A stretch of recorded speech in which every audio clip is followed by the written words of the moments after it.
యదా యదా హి ధర్మస్య గ్లానిర్భవతి భారత అభ్యుత్థానమధర్మస్య తదాత్మానం సృజామ్యహం పరిత్రాణాయ సాధూనాం వినాశాయ చ దుష్కృతాం ధర్మ సంస్థాపనార్థాయ సంభవామి యుగే యుగే.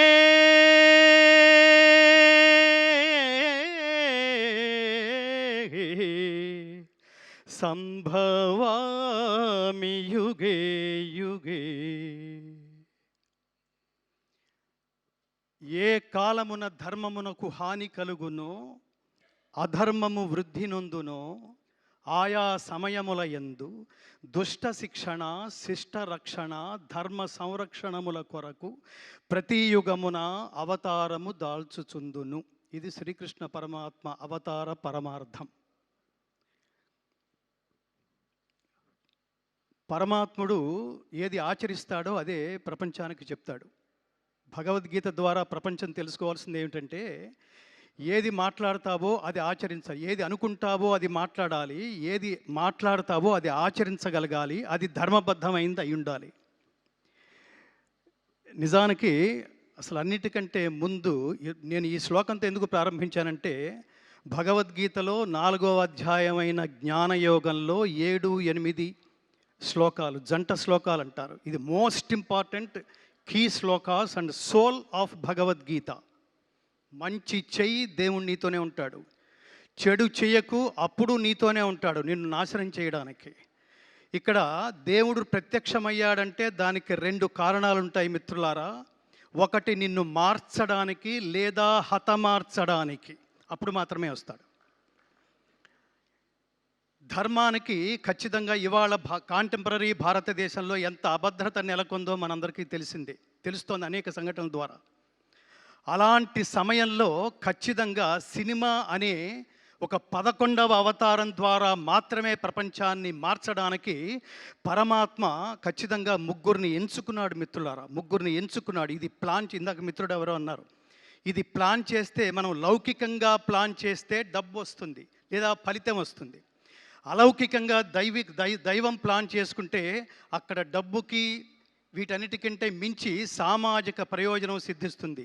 ఇన్ని సంవత్సరాల సినిమా ఇండస్ట్రీలో ప్రతి ఒక్క ప్రేక్షకుడు చూసి గర్వపడి తరించాము అనే శబ్దంతో బయటకు వచ్చిన రేరెస్ట్ సినిమా అఖండ 2. అఖండ 2 అంటే ద్వితీయం. ఇది అద్వితీయమైన హిట్ సాధించినందుకు, విజయం సాధించినందుకు పరమాత్మ మనకి ఏ అవకాశం ఇస్తాడో, ఏ ఆలోచన ఇస్తాడో దాన్ని ముందుకు తీసుకువలసిన బాధ్యత కూడా ఆయనదే. నారు పోసిన వాడు నీరు పోయడా అంటాం మనం. అలా ఈ సినిమాలో నేను ప్రారంభంలో కలిసిన దర్శకులు బోయపాటి శ్రీను గారికి చెప్పాను, soul of the film is Balakrishna గారు, thought of the film is Boyapati Srinu గారు, sound of the film is Thaman గారు. 3 తపస్సులు. నేను ఏమని చెప్తానంటే, ఇదేదో జస్ట్ లైక్ దట్ బాలయ్య గారికి డేట్లు లేకపోతే ఇంకొకళ్ళు ఎవరన్నా సాధ్యపడుతుందా? ఇది ఇంకొకరితో సాధ్యపడుతుందా? కర్మణ్యేవాధికారస్తే మా ఫలేషు కదాచన మా కర్మ ఫలహేతుర్భూ మాతే సంగోస్తు అకర్మణి అని చెప్తుంది గీత. దీని తాత్పర్యం ఏమిటంటే, ఒక్క పని చేస్తే ఎలా చెయ్యాలో చెప్తుంది. పనిని హాఫ్ హార్టెడ్గా చేయకు నాన్న, పనిని డెడికేటెడ్గా చేయి. తత్వమసి, నువ్వే అదే చేయాలి, నువ్వే తాదాత్మ్యత పొంది చేయాలి. అలా తాదాత్మ్యత పొంది చేస్తే ఎలా ఉంటుందంటే, మా గురువుగారు చిన్నప్పుడు జోక్ చేస్తుండేవారు, రై నువ్వు ఫీల్ అయ్యి పాడితే జనాలు ఫీల్ అయ్యి వింటారా, నువ్వు పాడడానికి ఫీల్ అయితే జనాలు వినడానికి ఫీల్ అవుతారా అని చెప్తుండేవాడు. ఈ సినిమాని ఇందాక ఇంకొక మిత్రుడు ఎవరో ఉన్నారు, ఆవాహన, చాలా గొప్ప మాట అది. ఆవాహన, తపస్సు, పూర్వజన్మ సుకృతం, పుణ్యం, భాగ్యం, సుకృతం, ఇన్ని లేకపోతే అసలు ఈ త్రిమూర్తులు కలిసే అవకాశం లేదు మిత్రులారా. ఈ వేదిక నుంచి నేను ఈ 3కి ఒక టైటిల్ ఇస్తున్నాను. మహాత్మా బోయపాటి శ్రీను గారు, మహాత్మా బాలకృష్ణ గారు, మహాత్మా సంగీత దర్శకులు తమ్మన్ గారు. ఎందుకు మహాత్మాని సంబోధిస్తున్నానంటే ఊరికే లౌకికమైన జన్మ ఎత్తితే అది చిన్న విషయం కాదు మిత్రులారా. కారణ జన్మ లేకపోతే ఇది థాట్ కూడా రాదు, మనకి ఈ థాట్ కూడా రాదు. ఎవడు నహి కళ్యాణకృత కశ్చిత్ దుర్గతిని తాత గచ్చతి అంటాడు. ఎవడైతే స్వకల్యాణం కోసం ఆలోచిస్తాడో వాడున్నంత కాలమే వాడితో అవసరం ఉన్న వాళ్ళ మధ్యలోనే జీవించి ఉంటాడు. ఎవడైతే లోక శ్రేయస్సు కోసం ఆలోచిస్తాడో వాడు లోకాలున్నంత కాలం, ఈ ప్రపంచం ఉన్నంతకాలం ఎక్స్పైరీ డేట్ లేని పాస్పోర్ట్ లాగా మిగిలిపోతాడు. అలాంటి సినిమాని, ఎక్స్పైరీ డేట్ లేని సినిమా మీరు తరతరాలు చూపిస్తుండండి. 10 సంవత్సరాల తర్వాత చూడండి, ఈ సినిమా అదే అనుభూతి కలుగజేస్తుంది. 50 సంవత్సరాల తర్వాత చూడండి, అదే అనుభూతి కలుగజేస్తుంది. భక్తి, దేశభక్తి, కర్తవ్యనిష్ట, నిష్కామ కర్మ, చాలా అద్భుతమైన పదాలు ఇది.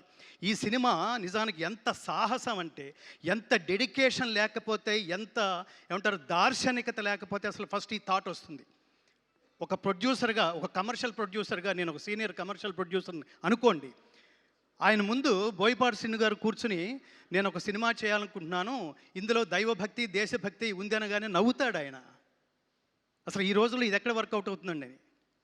అలాంటిది ఈ దైవభక్తి అనే అతి జటిలమైన విషయాన్ని, దేశభక్తి అనే జటిలమైన విషయాన్ని తానే తాదాత్మ్య చెంది తానే అదే అయిపోయి అనుభూతి చెందగలిగే ఒక మహానటుడు. ఈ సినిమా చూస్తున్నప్పుడు నాకు అనిపించింది, ఎన్టీ రామారావు గారు జీవించి ఉంటే, నాన్న నేను వేదం రిఫరెన్స్ తీసుకుంటున్నప్పుడు ఆత్మావై పుత్రనామాసి, తండ్రే కొడుకు రూపంలో ఉంటాడన్నారా, నిన్ను చాలా సినిమాల్లో చూశాను కానీ ఇప్పుడు ఖచ్చితంగా నా అంశే కనిపిస్తోంది నాన్న అని ఎన్టీ రామారావు గారు ఖచ్చితంగా హక్కుని చేర్చుకుని ముందు నమస్కారం చేసేయానికి హక్కుని చేర్చుకుని ఉండేవాళ్ళు. అంత అద్వితీయంగా అసమాన ప్రతిభను సృష్టించి, తర్వాత కర్మ అనే దానికి ఇంకొకటి ఏమిటంటే, ఒక కర్మ అంటే పెద్ద పదం ఏం కాదు, కర్మ అంటే పని, కర్మ అంటే వర్క్, కర్మ అంటే నీ డ్యూటీ. ఈ పని చేస్తున్నప్పుడు బాగా గుర్తుపెట్టుకోండి మిత్రులారా, అది ఒక్క మనిషికి మాత్రమే కాదు, ప్రపంచంలో ఎవరు ఏ సబ్జెక్ట్ తీసుకున్నా దాంతో తాదాత్మ్యత చెంది చూసేవాళ్ళు వీడు దీనికోసమే పుట్టాడురా అనిపించే అనుభూతి కలిగించేట్టు చేయాలి మిత్రులారా. First point. కొంతకాలం తర్వాత ఎవడూ శాశ్వతం కాదు, నేల రాలిపోతాం మనం. నేల రాలిపోయినప్పుడు మనల్ని దర్శించడానికి వచ్చిన వాళ్ళు కూడా పడిపోయిన ఆ శరీరం దగ్గర వీడు దీనికోసమే పుట్టాడురా, there is no replacement for this greatest personality అని అనిపించుకోవాలి. ఈ చిత్రానికి సంబంధించి బాలకృష్ణ గారు కాకపోతే అసలు ఎన్నెన్ని గొప్ప అటు కమర్షియల్గా ఆ గొప్ప డైలాగులు రాశారు ఆయన. అట్లాగే ఈ వేదాలకు సంబంధించి, ఉపనిషత్తులకు సంబంధించి శ్లోకాలు, స్తోత్రాలు. రామారావు గారు మహావీర హంవీర హేమాద్రి ధీర ధరాజాత సౌమిత్రి సంవేశితాత్మ మహాత్మా ఆంజనేయ అని పాండవ వనవాసంలో ఆయన అన్న డైలాగు నాకు గుర్తొచ్చింది. ఎంత అద్భుతమైన, బాలకృష్ణ గారికి ఈ సందర్భంలో ఒక కాంప్లిమెంట్ ఇవ్వాలి. డైలాగు అన్ని గాత్రాల మీద, గాత్రం అంటే శరీరం, గాత్రం అంటే గొంతు, అన్ని శరీరాల మీద పండదు మిత్రులారా. ఇది నేను తపస్సులో నుంచి మాట్లాడుతున్న మాట. నాకు కనుక నేను కొన్ని దశాబ్దాలుగా కేవలం భగవద్గీత స్వార్థరహిత ఉత్తమ సమాజం కోసం, సమాజ నిర్మాణం కోసం భగవద్గీత ప్రచారమే ధ్యేయంగా నడుస్తున్న నా తపస్సులో ఎంతో కొంత శక్తి కనుక లభించుంటే ఆయనకి ద్విశతాయుష్మాన్ భవ అని ఆశీర్వదించాలనిపిస్తుంది బాలకృష్ణ గారు. ఇందులో ముఖ్యంగా కేసరినందన దానవ భంజన రుద్ర సముద్భవ తేజో విరాజిత గదాదండ మండిత హనుమా నమోన్నమః అని అతన్ని గదతో ఒక తాడనం చేసి నరకలోక దర్శన ప్రాప్తిరస్తు అంటున్నప్పుడు థియేటర్లో ప్రతి ఐటమ్కి, ప్రతి యాక్షన్ సీన్కి నేను థియేటర్లో ఒక పారవస్యం చూశాను మిత్రులారా. కమర్షియల్ డైలాగులకి, కమర్షియల్ పాటలకి థియేటర్లో లేచి చప్పట్లు కొట్టడం, డ్యాన్సులు చేయడం చూశాను. కానీ బాలకృష్ణ గారు అట్లా దుర్మార్గుల్ని త్రిశూలం మెడ చుట్టూ తిప్పుకుంటూ ఒక్కొక్కడిని నరుక్కుంటూ వెళుతున్నప్పుడు, దానవ సంహారం చేస్తున్నప్పుడు థియేటర్లో పూనకాలు రావడం నేను ప్రత్యక్షంగా చూశాను మిత్రులారా. అది ఆ మహానుభావుడి నటనా వైదుష్యం. దీనికి నేను హృదయపూర్వకంగా కృతజ్ఞతలు తెలియజేస్తున్నా. ఇందులో ఉన్న 2 కళ్ళు లాంటి ప్రధానమైన అంశాలు, ఒకటి దైవభక్తి, 2 దేశభక్తి. ఈ సందర్భంగా ఈ కెమెరాల ముందు నుంచి నేను ప్రపంచానికి ఒకటి చెప్పాలనుకుంటున్నా. ఈ జనరేషన్లో తల్లిదండ్రులకి పిల్లలకి చాలా గ్యాప్ ఉంది మిత్రులారా. అసలు వాటి సనాతన ధర్మం అంటే తెలియదు. ధర్మం అనే పదానికి అసలు అర్థమే తెలియదు. ప్రతివాడు ఉదయం 7 గంటలకు లేచి సాయంత్రం ఇంటికి 11 గంటలకు చేరుకునేంత వరకు నా జేబెంత నిండిందని మాత్రమే ఆలోచిస్తున్నారు తప్ప, ఈ దేశంలో పుట్టినందుకు వాట్ నెక్స్ట్, నేనేం చెయ్యాలి, నా కంట్రిబ్యూషన్ ఏమిటి, ఇవాళ నేను హ్యాట్స్ ఆఫ్ అని ఈ ముగ్గురికి చెప్తుంది ఏంటంటే, ఈ సినిమాని డబ్బు కోసం, సినిమా తర్వాత వచ్చే ఆదాయం కోసం, హిట్ కోసం, ఆ శబ్దం వినడం కోసం చేయలేదు మిత్రులారా. ఈ దేశంలో పుట్టినందుకు ఈ దేశం రుణం తీర్చుకోవడం కోసం this is the greatest contribution ever from the cinema film industry. అంతటి గొప్ప సినిమా. ఈ గొప్ప సినిమాని నేను ఈ వేదిక నుంచి ప్రజా బాహుళ్యానికి ఆల్రెడీ థియేటర్కి వెళ్ళిన వాళ్ళందరూ వాళ్ళు అత్యద్భుతంగా ఒక గొప్ప అనుభూతితో, నిజానికి నాతో పాటు నాకు ఆ రోజు బోయపాటి శ్రీను గారు పిలిచి, మీరు ఎంతమందిని అయినా తీసుకురండి గురువు గారు అంటే, నేను 15 మందిని తీసుకెళ్ళా. ఈ 15 మందిలో రకరకాల వాళ్ళు ఉన్నారు. నా జర్నలిస్ట్ బుద్ధితో ఆ 15 మందిని తీసుకెళ్ళా. ఇందులో ఆర్టిస్టులు ఉన్నారు, ఇందులో డ్రైవర్స్ ఉన్నారు, ఇందులో నా భార్య ఉంది, డాక్టర్స్ ఉన్నారు. సినిమా అంతా అయిపోయిన తర్వాత ఈ అనుభూతి నా ఒక్కడిదేనా, వీళ్ళది కూడానా, వీళ్ళేం చెప్తారు అని అడిగినప్పుడు అందులో ఒక ఆర్టిస్ట్ సీతాకాంత్ ఇక్కడ ఎక్కడ ఉన్నారో నిలబడండి స్వామి, is a great artist from film industry. అతను సినిమా చూస్తూ ఇది విమర్శనాత్మకంగా చూస్తున్నాడు, ఎక్కడ కనెక్ట్ కాగలనా అని. సినిమా మొత్తం మీద కొన్ని వందల సార్లు లేచి నేను ఒక్కడిని చప్పట్లు కొడితే బాగుండదేమో అనుకోవట్లేదు. అతను కొన్ని వందల సార్లు చప్పట్లు కొడుతూనే ఉన్నాడు. ఎమోషన్ అది. అలాగే డాక్టర్, మీరు ముందుకు రండి స్వామి, మిమ్మల్ని కూడా పరిచయం చేయాలి. ఆయన కామినేని హాస్పిటల్స్లో very senior most doctor. Corona టైంలో కొన్ని వేల మందికి ఉచితంగా వైద్య సేవలు అందించిన మహానుభావుడు ఆయన సినిమా అంతా అయిపోయిన తర్వాత, డాక్టర్ గారు మీకు ఎలా ఉంది, ఎలా ఫీల్ అయ్యారు అంటే, ఆయన ఏమన్నాడంటే, నేను చాలా ఫీల్ అయ్యాను గంగాధర్ శాస్త్రి గారు అన్నాడు. చాలా ఫీల్ అయ్యానంటే ఏం ఫీల్ అయ్యారు అంటే, నేను ఫ్యామిలీతో రానందుకు ఫీల్ అయ్యాను గురువు గారు అని కళ్ళు తుడుచుకుంటున్నాడు ఆయన. దీన్ని బట్టి మనం ప్రపంచం అర్థం చేసుకోవాల్సింది ఏమిటంటే, ఈ డేటింగ్లు రేటింగ్లతో సంబంధం లేకుండా దైవభక్తి కావాలనుకుంటున్నారా, మీలో దైవభక్తిని జాగృతం చేయాలనుకుంటున్నారా, ఈ సినిమా ఖచ్చితంగా చూడండి, మీ స్నేహితులందరికీ చూపించండి. దేశభక్తి అంటే ఏమిటో తెలుసుకోవాలనుకుంటున్నారా, కంట్రిబ్యూషన్ అంటే ఏమిటో తెలుసుకోవాలనుకుంటున్నారా, ఖచ్చితంగా మీరు మీ బిడ్డలతో కలిపి ఈ సినిమా చూడండి. కుటుంబ సమేతంగా చూడవలసిన సినిమా. సనాతన ధర్మం అంటే అర్థం ఏమిటంటే, సనాతనం అంటే నిత్యమైనది, శాశ్వతమైనది అని అర్థం. శాశ్వతమైన నహన్యతే హన్యమానే శరీరే అంటుంది గీత. శాశ్వతమైన ఈ సనాతన ధర్మాన్ని ఎవడు ఏమీ చేయలేడు, ఎవడు దీన్ని నాశనం చేయలేడు. కానీ తగిన సందర్భాల్లో ఈ ధర్మాన్ని కాపాడుకోవడం కోసం పరమాత్మ ఎంచుకున్న వ్యక్తి, వీళ్ళ థాట్స్లోంచి వచ్చింది కాదు, పరమాత్మ ఎంచుకుని ఉండకపోతే ఒక బోయపాటి శ్రీను ఈ వేదిక నుంచి ఇంత గొప్ప సినిమాని ఆవిష్కృతం చేసే అవకాశం లేదు. దీన్ని ఇంత తపస్విగా, అసలు అన్ని శరీరాల మీద నుంచి మనం ఎన్నో సినిమాలు చూసి ఉంటాం, ఎందరో కొన్ని గెటప్స్ వేసుకోవడం కూడా చూసి ఉంటాం. ఒక గెటప్ ఒక గాత్రానికి అమరిందంటే, స్వామి మిమ్మల్ని బాలయ్య గారని ఎవరన్నా అంటే చాలా చిన్న పదంలాగా అనిపిస్తుంది. ఈ సినిమా తర్వాత నుంచి కృష్ణస్వామి అని పిలవండి. కృష్ణ శబ్దం అనేది మంత్రతుల్యమైంది, చాలా పవర్ఫుల్. కృష్ణుడి మంత్రం అనేది, కృష్ణుడి శబ్దం అనేది. బాలకృష్ణ స్వామి ఆయన దీనికోసమే పుట్టారు. ఈ సమయంలో ఎప్పుడు ఏది ఇవ్వాలో, నాకు ఇంగ్లీష్లో ఒక నోషన్ ఉంది, God gives you what you deserve, not what you Dzire. దేవుడు కోరికని బట్టి ఇవ్వడు, అర్హతను బట్టి ఇస్తాడు. ఖచ్చితంగా తమన్ గారికి కానీ, బాలకృష్ణ గారికి కానీ, బోయపాటి శ్రీను గారికి కానీ, ఆ పక్కనే కూర్చున్న మహాత్ముడు దిల్ రాజు గారు, ఇంతమంది సమక్షంలో ఇవాళ అఖండ విజయం సాధించిన ఈ సినిమా మామూలు విజయం కాదు, ఇది అఖండ విజయం, శాశ్వతంగా ఉండిపోతుంది. మీరు లౌకికంగా చప్పట్లు కొట్టి అరిస్తే అది కమర్షియల్ సినిమా అవుతుంది. లోపలే మీరు ఒక తపస్సు, ఒక దైవాన్ని, ఒక దేవుణ్ణి, ఒక దేవాలయానికి వెళ్ళిన అనుభూతి మీరు పొందుతున్నారు అంటే అది కమర్షియాలిటీకి సంబంధించింది కాదు మిత్రులారా. దానికి అవతల ఎక్కడో ఆ హైట్స్లో ఈ సినిమా రీచ్ అయింది. అందుకని ఈ వేదిక నుంచి నేను చేతులు జోడించి నమస్కరిస్తూ, ప్రతి సనాతన ధర్మ బంధువు ఈ దేశంలో, ముఖ్యంగా విహెచ్పి వాళ్ళు కానీ, మీరు భారతీయ జనతా పార్టీ అంటారా వాళ్ళు చూడండి, తెలుగుదేశం పార్టీ అంటారా వాళ్ళు చూడండి, వీటన్నిటికంటే అతీతమైంది విశ్వ హిందూ పరిషత్ వాళ్ళ చూడండి, స్వామీజీలా చూడండి. నేను ముఖ్యంగా కోరుకుంటుంది ఏమిటంటే, అంటే నెక్స్ట్ ఇయర్లో రాబోతున్న కాలంలో అఖండ 2 ద్వారా జాతీయ ఉత్తమ నటుడు అవార్డు బాలకృష్ణ గారు స్వీకరిస్తారని నేను మనస్ఫూర్తిగా కోరుకుంటున్నాను మిత్రులారా. He deserves to take this award. అలాగే ఇంత ఈ సినిమాలో మరొక ప్రత్యేకంగా వాళ్ళిద్దరూ 2 కళ్ళు లాంటి వాళ్ళు, 3వ కన్ను ఆత్మ లాంటి వాడు తమన్. మీరు ఒక్కసారి గట్టిగా చప్పట్లు కొట్టండి. ఎందుకంటున్నానంటే సినిమాలో ప్రతి ఆర్టిస్ట్ది ఆ కాస్త భాగమే ఉంటుంది. తర్వాత సీన్లో అతను ఉండొచ్చు, ఉండకపోవచ్చు. కానీ ప్రతి సీన్కి కనెక్ట్ అయ్యే వాళ్ళు ఎవరో తెలుసా అండి? 24 క్రాఫ్ట్స్లో డైరెక్టరు, సంగీత దర్శకుడు. ఎంత తమన్ గారు ఎంత తపస్సుగా, మీరు తపస్వి.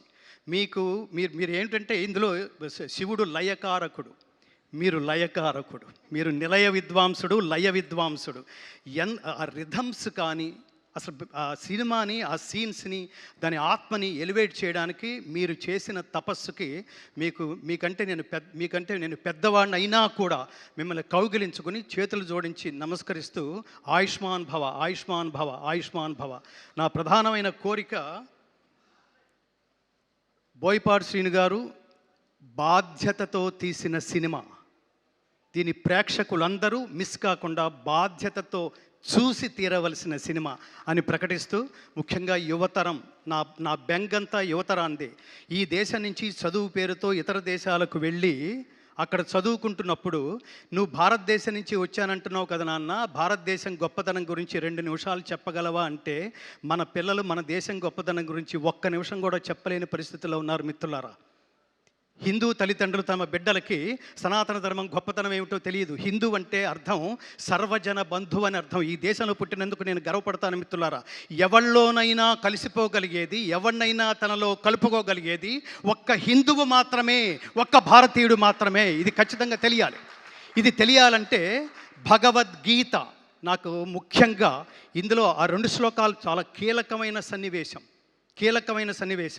అది నేను చూస్తున్నప్పుడు నేను థ్రిల్ అయ్యి, నేను కొన్ని శతాబ్దాల క్రితం ఈ దేశానికి వచ్చి ఈ దేశాన్ని స్టడీ చేస్తూ వేదాలని, ఉపనిషత్తుల్ని స్టడీ చేస్తున్న వాళ్ళకి, మ్యాక్స్ ముల్లర్ అనే ఆయనకి ఇతర దేశాల నుంచి, బ్రిటిషర్స్ నుంచి ఫోన్ వచ్చి నీ గురించి చాలా వింటున్నాం మేము, భారతీయుల్ని చెప్పు చేతల్లో పెట్టుకుని కాళ్ళ కింద వేసి తొక్కి వేయాల్సిన నువ్వు ఏమిటి, వేదాలు ఏమిటి, ఉపనిషత్తులు ఏంటి, భగవద్గీత ఏంటి, ఇవన్నీ స్టడీ చేస్తున్నావు ఏమిటి, మాకు తెలుస్తోంది ఇది అంటే. అతను ఏమన్నాడటంటే భారతదేశాన్ని దెబ్బ కొట్టాలంటే, మనం పూర్తిగా వశపరుచుకోవాలంటే, వాళ్ళ మూలాల్లోకి వెళ్ళి, వాళ్ళ మార్గంలోకే వెళ్ళి, నేను బయటవాణ్ణి కాదు, నేను మీ వాణ్ణే. శ్రేయాన్ స్వధర్మో విగుణ పరధర్మాత్ స్వనుష్ఠితాత్ స్వధర్మే నిధనం శ్రేయ పరధర్మో భయావహ. బాలకృష్ణ గారు చివరిలో చెప్పిన మాట ఇదే. స్వధర్మే నిధనం శ్రేయ పరధర్మో భయావహ. ఆకర్షణీయముగా అనుష్ఠింపబడిన పరధర్మము కన్నా గుణము లేనిదైనను స్వధర్మమే మేలు. అట్టి స్వధర్మాచరణమున మరణము సంభవించినను మేలే. నేను దేహం కోసం కాదు, దేశం కోసం అని నిలబడ్డ అఖండ క్యారెక్టరు జస్ట్ సినిమాతోనే ఎలా ముగిసిపోతుందండి? అఖండమైన విజయంతో పాటు అఖండమైన కీర్తిని కూడా సంపాదించి పెట్టదు, అందులో డౌటే లేదు. నమే భక్త ప్రణశ్యతి, నా భక్తుడికి ఎన్నటికీ నాశనం లేదు అని చెప్తాడు కృష్ణ పరమాత్మ. అట్లా అతను ఆ మ్యాక్స్ ముల్లర్ అంటున్నప్పుడు ఆ లోతులకు వెళ్ళి, నేను స్టడీ చేస్తున్నాను, ఇప్పుడు నేను భారతీయుల్లో కలిసిపోయాను, నేను కూడా సంస్కృతం మాట్లాడడం కారణంగా అందరూ నన్ను తమవాడే అనుకుంటున్నారు, నిదానంగా దాన్ని ఏ టైంలో నరుక్కు రావాలో ఆ టైంలో నరుక్కొస్తానన్నారండి చాలామంది దుర్మార్గులు. ఈ దేశానికి దుర్మార్గుల దుశ్చేష్టల వల్ల కలుగుతున్న నష్టం కంటే మేధావుల నిర్లిప్తత వల్ల కలుగుతున్న నష్టం ఎక్కువ. అందుకని సినిమా అనేది ఎంటర్టైన్మెంట్ కాదు, ఎన్లైటైన్మెంట్ అని నిర్లిప్తంగా ఉండకుండా నా కంట్రిబ్యూషన్ అని ఇంతకాలం ఇంకోటి స్వామి, ఇంత తక్కువ టైంలో ఇంత హెవీయెస్ట్ సబ్జెక్ట్ని 8 నెలల్లో పూర్తి చేయడం అనేది హ్యాట్స్ ఆఫ్ స్వామి, హ్యాట్స్ ఆఫ్. చిన్న విషయం కాదు అది. కాబట్టి నేను ప్రజల్ని కోరుకుంటున్నది, ఈ దేశంలో పుట్టిన, ఈ దేశపు గొప్పతనం తెలుసుకోవాలనుకున్న ప్రతి ఒక్కడూ ఈ చిత్రం చూసి తీరాల్సిందే. ఇది నేను బాధ్యత అని అండర్లైన్ చేస్తున్నా. ఈ సినిమాను చూడడం అనేది ఎంటర్టైన్మెంట్ కాదు, ఖాళీ ఉంటే చూస్తాను కాదు, తీరుబడి చేసుకుని మరి ఈ సినిమా చూడండి. తల్లిదండ్రులారా, మీరు సినిమా చూడండి, మీరు మీ బిడ్డలను తీసుకువెళ్ళి చూడండి, మీ పక్కింటి వాళ్ళకు కూడా చెప్పండి. ఈ సినిమాకి మౌత్ పబ్లిసిటీ చాలా అవసరం. Don't miss this film. చిన్న వాటికి ఐ మిస్ యూ అని మాట్లాడతాం, నాన్ సెన్స్, చెత్తా చెదారాలు వాటికి కూడా మిస్ యూ అంటాం మనం. కానీ ఈ సినిమా మిస్ అయినట్టే మిత్రులారా, మిస్ అయినట్టే. జీవితంలో మీరు జాగృతం వాట్ నెక్స్ట్, నేనేం చెయ్యాలి అనుకునే ప్రతి వాళ్ళలోనూ ఆ జ్ఞాన సంపదని జాగృతం చేసే మహాద్భుతమైన సినిమాని నేను ఈ కాలంలో నా బిడ్డలతో సహా, నా తల్లిదండ్రులతో సహా నేను చూసి పరవశించే మహద్భాగ్యాన్ని నాకు కలగజేసినందుకు బోయపాటి శ్రీను గారు మీకు చాలా కృతజ్ఞతలు, శతనమస్కృతులతో మీకు కృతజ్ఞతలు. అలాగే కారణజన్ముడైన బాలకృష్ణ గారికి ఇంతటి అమేయమైన, అద్వితీయమైన, అఖండమైన, అగణితమైన, అప్రమేయమైన ఇంతటి మహోత్కృష్టమైన పర్ఫార్మెన్స్ అని ఎందుకంటున్నానంటే, ఆయన గెస్చర్స్లో ఈ పర్టికులర్ అఖండ 1 కానీ 2 కానీ నేను ఒక్క నిమిషంలో ముగిస్తాను, నేను బోర్ కొట్టట్లేదు అనుకుంటున్నాను. ఆయన ఈ దేశం గొప్పదనం చెప్తూ అఖండ 1లో ఆ పోలీస్ ఆఫీసర్కి చెబుతూ 2 అడుగులు ముందుకు వేసి 3వ అడుగు అలా నిలబెడతారండి. ఆయన అలా నిలబెడుతున్నప్పుడు వెనక అతను రియాక్షన్ ఇలా చూస్తాడు. అలా పరికించి చూస్తున్నప్పుడు ఆయన పాదాల కింద నుంచి చీమ వెళుతూ ఉంటుంది. అక్కడ ఆయన క్యారెక్టర్ చెప్పాడండి, ఆయన ఆలోచన విధానం, కథానాయకుడు ఆలోచన విధానం. చీమకు కూడా హాని తలపెట్టని ఈ మహాత్ముడు దేశానికి హాని తలపెడితే, ధర్మానికి హాని తలపెడితే ఎంత హింసకైనా అతను తెగిస్తాడు, ధర్మాన్ని కాపాడడానికే పుడతాడు అని. అలా అడుగు అలా పెట్టి చీమ దాటి వెళ్ళిపోయేంత వరకు ఆయన చూసిన లుక్ ఉంది చూడండి. కర్మ అంటే ఏమిటో తెలుసా అండి? ఒక పని ఒకడికి ఇస్తే అతను తప్ప ఇంకెవరూ చేయలేరు అనిపించుకునేట్లుగా ఆచరించటమే కర్మ అండి.